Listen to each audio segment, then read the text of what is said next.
he goes down, excellent. Cash money right there.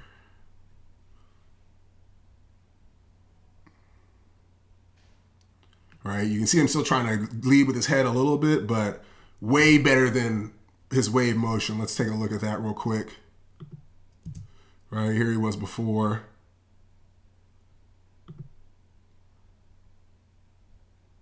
Right, way completely different.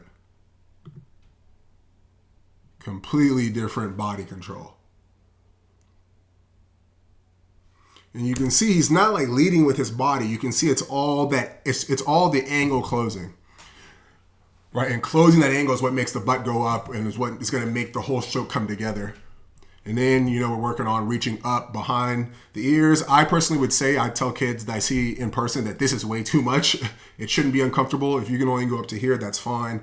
The chest press is going to take care of the rest for you. You don't need to go to where it's uncomfortable. And you can see now he's getting a little bit more diagonal. He can't really get to the same spot. So it doesn't need to be super stressful.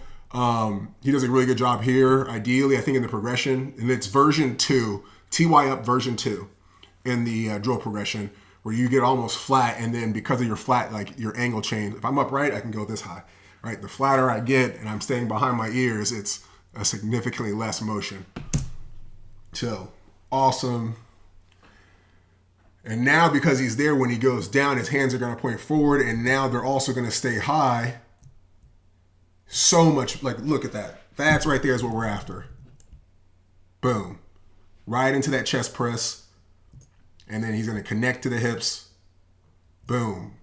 Ooh, just butter. You see how they just kind of slips through the water. Good job. Slips through and pop. Pop. Right, and you can see he's not kicking, right? It's all just controlling the stroke through the hips. And because you're bringing the hips in, and with the pull, you're creating about, I'd say it's more, because you're using your backside, right? Your posterior chain, your hamstrings and your glutes, which is, the most powerful chain right there, that a hip extension.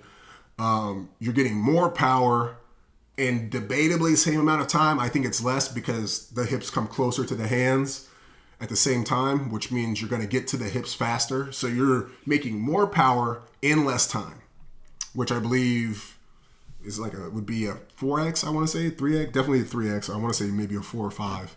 But in his video, he sent me an email after, and he was like, in his race video, which is the last thing he said we're going to watch, is he said that the 205 was way easy, which is the whole point. And that's where I have the sustainable butterfly, where the kids do that 6-minute to 15-minute challenge. And there's a story of the kid, tall, never good butterflyer, who went for 15 minutes. And the only reason he went for 15 minutes of this fly is because he ran out of time. Right? And it's because when you're doing it right, you shorten the stroke, you make more power, and you're exiting to a point where it's easy to get your shoulders out. It's just a piece of cake. Now here he is racing. This is the last weekend, the 27th, 26th. And you can see, because he's going up behind his ears, how he's in that flat line. Right, we see the bottom coming up, taking the hands in. So maybe he could reach a little bit more behind the ears and not forwards and behind the ears. Take it straight up. You can see we got a little bit of rounding through the back, but then it quickly, closes through. That's good. And then he connects to the hips. That also drives that up kick. Right now, as we get towards the end of the race, we don't see the dive and glide anymore, which is